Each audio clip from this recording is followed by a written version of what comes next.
শুভ সকাল দর্শক বন্ধুরা, আমি অনুপ বিশ্বাস আর আপনারা দেখছেন এটাই রিয়েলিটিতে Middle East morning news show.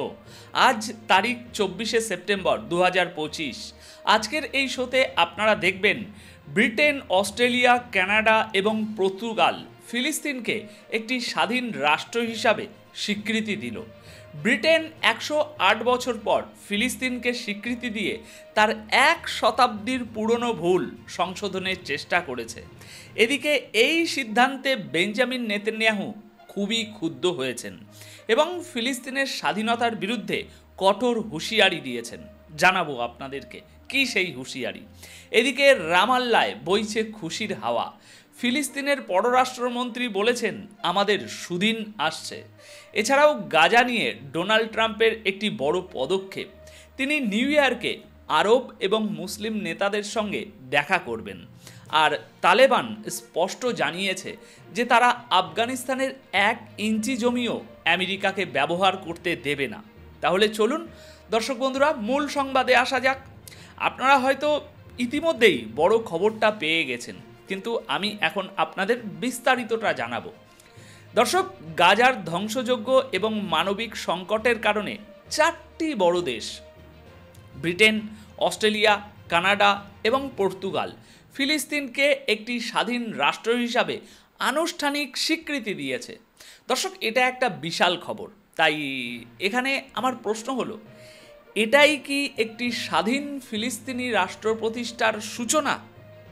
তবে এই পদক্ষেপে ইসরায়েল কিন্তু প্রচণ্ড ক্ষুব্ধ হয়েছে, কারণ এই 4টি দেশ এখন সেই 140টিরও বেশি দেশের তালিকায় যোগ দিয়েছে যারা ফিলিস্তিনিদের স্বাধীন দেশের স্বপ্নকে সমর্থন করে। আর এখানে ব্রিটেনের সিদ্ধান্ত সবচেয়ে গুরুত্বপূর্ণ বলে মনে করা হচ্ছে, কারণ দ্বিতীয় বিশ্বযুদ্ধের পর ইসরায়েল রাষ্ট্র গঠনে ব্রিটেনের অনেক বড় ভূমিকা ছিল। ব্রিটিশ প্রধানমন্ত্রী কেয়ার স্টারমার পরিষ্কার বলেছেন, আজ আমরা ফিলিস্তিনকে স্বীকৃতি দিয়ে শান্তির আশা জাগিয়ে তুলতে চাই। গাজার ভয়াবহ মানবিক পরিস্থিতি এখন সহ্যের বাইরে। ইসরায়েলের ক্রমাগত বোমাবর্ষণ, যুদ্ধ এবং দুর্ভিক্ষ একেবারেই মেনে নেওয়া যায় না। দর্শক, এখন সবার নজর ইউরোপের অন্য দেশগুলোর দিকে, যারা হয়তো নিউ ইয়র্কের জাতিসংঘের সাধারণ অধিবেশনে এই একই ধরনের পদক্ষেপ নিতে পারে।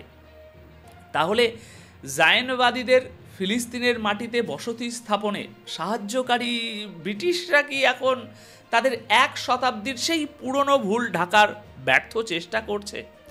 108 বছর আগে বেলফার ঘোষণার মাধ্যমে ফিলিস্তিনের মাটিতে ইহুদিদের জন্য একটি রাষ্ট্র গঠনের প্রতিশ্রুতি দেওয়া ব্রিটেন অবশেষে ফিলিস্তিনকে একটি স্বাধীন রাষ্ট্র হিসাবে স্বীকৃতি দিয়েছে। ব্রিটিশ প্রধানমন্ত্রী কেয়ার স্টারমার বলেছেন যে মধ্যপ্রাচ্যের ভয়াবহ পরিস্থিতির পরিপ্রেক্ষিতে 2 স্টেট সলিউশন বা দ্বিরাষ্ট্র সমাধানের আশাকে বাঁচিয়ে রাখার জন্য এই পদক্ষেপ তাদের পক্ষ থেকে নেওয়া হয়েছে। কিন্তু প্রশ্ন হলো, এটা কি শুধু মুখ বাঁচানোর নাটক? পশ্চিমা দেশগুলোর এই স্বীকৃতি কি সত্যি শান্তির পক্ষে, নাকি নিজেদের শতাব্দী পুরনো ভুলের পাপ মোচনের একটি ব্যর্থ চেষ্টা? বিশেষজ্ঞরা বলছেন এই স্বীকৃতি একটি গুরুত্বপূর্ণ এবং ঐতিহাসিক পদক্ষেপ, কিন্তু শুধু কথায় ফিলিস্তিনিদের কষ্ট দূর হবে না। যদি এই ঘোষণার ওপর ভিত্তি করে কোনো পদক্ষেপ না নেওয়া হয়, তবে এটি নিছক একটি রাজনৈতিক নাটক হয়ে থেকে যাবে। এদিকে ফিলিস্তিনের এই স্বাধীনতার খবর নেতানিয়াহুর জন্য বেশ যন্ত্রণাদায়ক হয়েছে, আর তাই তিনি ক্ষোভে ফেটে পড়েছেন। লন্ডন, অস্ট্রেলিয়া, কানাডা এবং পর্তুগালের এই ঘোষণার পর ইসরায়েলের প্রধানমন্ত্রী বেঞ্জামিন নেতানিয়াহুর ক্ষোভ 7ম আকাশে পৌঁছেছে। নেতানিয়াহু ক্ষুব্ধ হয়ে বলেছেন, কোনো ফিলিস্তিনি রাষ্ট্র কখনোই তৈরি হবে না। জর্ডান নদীর পশ্চিমে আমরা কোনো সন্ত্রাসবাদী রাষ্ট্রকে স্বীকৃতি দেব না। যে দেশগুলো 7ই অক্টোবরের গণহত্যার পর ফিলিস্তিনকে স্বীকৃতি দিচ্ছে, তারা আসলে সন্ত্রাসবাদকে পুরস্কৃত করছে। মানে নেতানিয়াহু ফিলিস্তিনিদের দেশকে সন্ত্রাসবাদী বলছেন, অথচ কয়েক দশক আগে তার পূর্বপুরুষেরা অন্য দেশ থেকে এসে এই ফিলিস্তিনিদের জমিতেই বসতি স্থাপন করেছিল। নেতানিয়াহু আরও দম্ভ করে বলেছেন যে তারা পশ্চিম তীরে মানে ওয়েস্ট ব্যাংকে ইহুদি বসতি এখন দ্বিগুণ করেছেন এবং এই প্রক্রিয়া চলতেই থাকবে। তিনি হুমকি দিয়ে বলেছেন, আমি আমেরিকা যাচ্ছি, সেখান থেকে ফিরেই এই তথাকথিত ফিলিস্তিনি রাষ্ট্রের যে ঘোষণা তার জবাব দেব, অপেক্ষা করো। দর্শক, এখানে আমার মনে হয় নেতানিয়াহু নিশ্চয়ই বুঝতে পারছেন যে বিশ্ববাসীর চোখে ইসরায়েলের তেমন কোনো সম্মান আর নেই, কারণ তারা ফিলিস্তিনিদের জমি দখল করে রেখেছে এবং সেই দখল সম্পূর্ণ অবৈধ।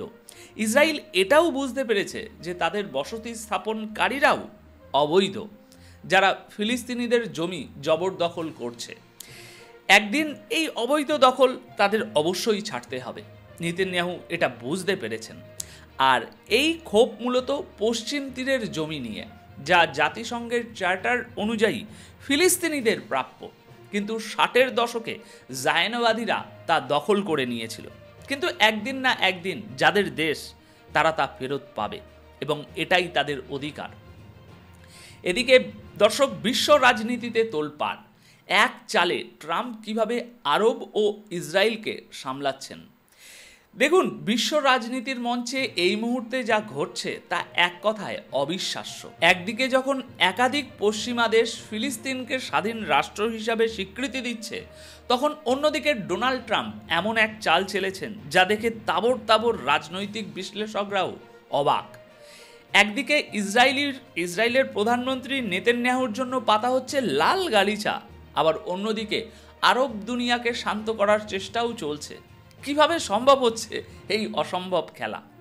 দর্শক, প্রথমেই আসা যাক সৌদি আরবের কথায়।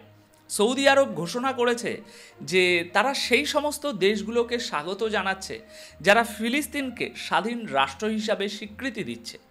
সম্প্রতি ব্রিটেন, অস্ট্রেলিয়া, কানাডা এবং পর্তুগাল ফিলিস্তিনকে একটি রাষ্ট্র হিসাবে আনুষ্ঠানিকভাবে স্বীকৃতি দিয়েছে, আর সৌদি আরব এই দেশগুলোর সিদ্ধান্তকে আন্তরিকভাবে স্বাগত জানিয়েছে। সৌদি আরবের বিদেশ মন্ত্রকের পক্ষ থেকে জানানো হয়েছে যে এই 4টি দেশের পদক্ষেপ প্রমাণ করে যে তারা শান্তি প্রতিষ্ঠা এবং দ্বিরাষ্ট্রিক সমাধানের লক্ষ্যে সত্যিই আন্তরিক। সৌদি সরকার আরও জানিয়েছে যে তারা আশা করছে ভবিষ্যতেও অন্যান্য দেশ ফিলিস্তিনকে স্বীকৃতি দেবে। এই পদক্ষেপ ফিলিস্তিনি মানুষদের নিজেদের ভূমিতে শান্তিতে বসবাস করার আকাঙ্ক্ষাকে পূরণ করবে এবং ফিলিস্তিনি কর্তৃপক্ষকে তাদের দায়িত্ব পালনের সুযোগ করে দেবে। এদিকে ফিলিস্তিনের স্বাধীনতার পথ প্রশস্ত হতে দেখে রামাল্লায় এখন খুশির হাওয়া বইছে। এখানে আপনাদের জানিয়ে রাখি যে রামাল্লাই এখন ফিলিস্তিনের আনুষ্ঠানিক রাজধানী। ফিলিস্তিনের পররাষ্ট্রমন্ত্রী বলেছেন যে দেশগুলো ফিলিস্তিনকে আনুষ্ঠানিকভাবে স্বীকৃতি দিয়েছে তারা এমন একটি পদক্ষেপ নিয়েছে যার পাল্টানো সম্ভব নয়।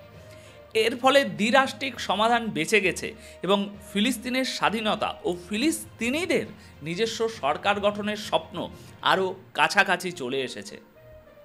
দর্শক, এবার আসা যাক অন্য একটি বড় খবরের দিকে, যা নিয়ে সারা বিশ্বে আলোচনা চলছে। ডোনাল্ড ট্রাম্প এক বিরাট বাজি ধরতে চলেছেন। খবর অনুযায়ী তিনি নিউ ইয়র্কে আরব এবং মুসলিম নেতাদের সঙ্গে একটি বৈঠকে বসতে চলেছেন।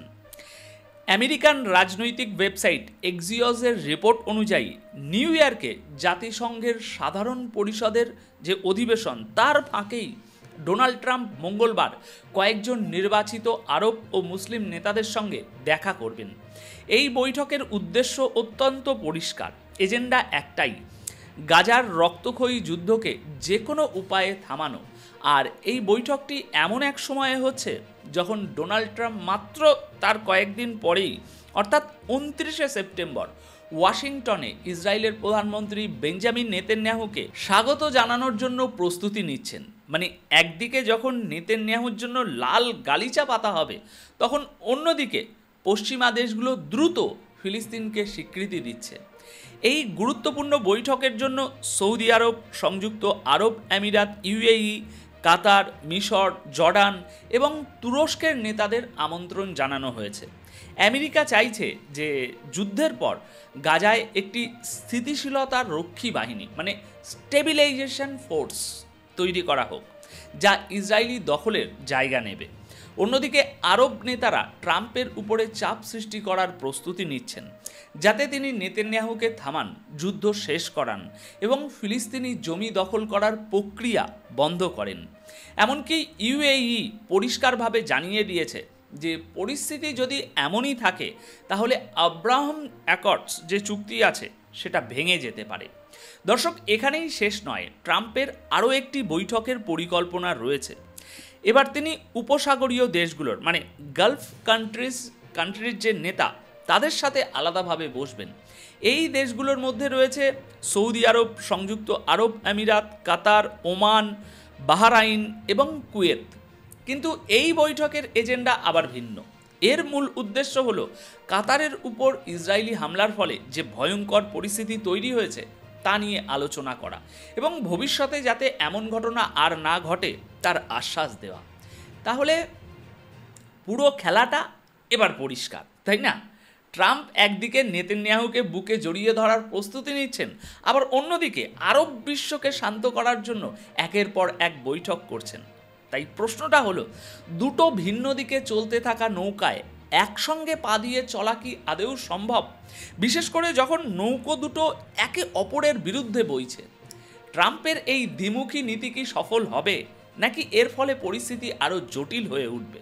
আর কয়েকদিন পরে সব কিছু পরিষ্কার হয়ে যাবে। এবার দর্শক, আমরা মিডল ইস্টের বাইরে আফগানিস্তানের তালিবানদের নিয়ে কথা বলবো। তালিবানরা স্পষ্ট করে দিয়েছে যে তারা আমেরিকাকে 1 ইঞ্চি জমিও ছাড়বে না। আফগানিস্তানের বাগরাম এয়ারবেস নিয়ে আমেরিকার প্রেসিডেন্ট ডোনাল্ড ট্রাম্প দাবি বা বলা যেতে পারে হুমকির যে দিয়েছিল, তারপর আফগানিস্তানের প্রতিরক্ষা মন্ত্রণালয় সাফ জানিয়ে দিয়েছে যে বাগরাম নিয়ে কোনো রকম বোঝাপড়া সম্ভবই নয়।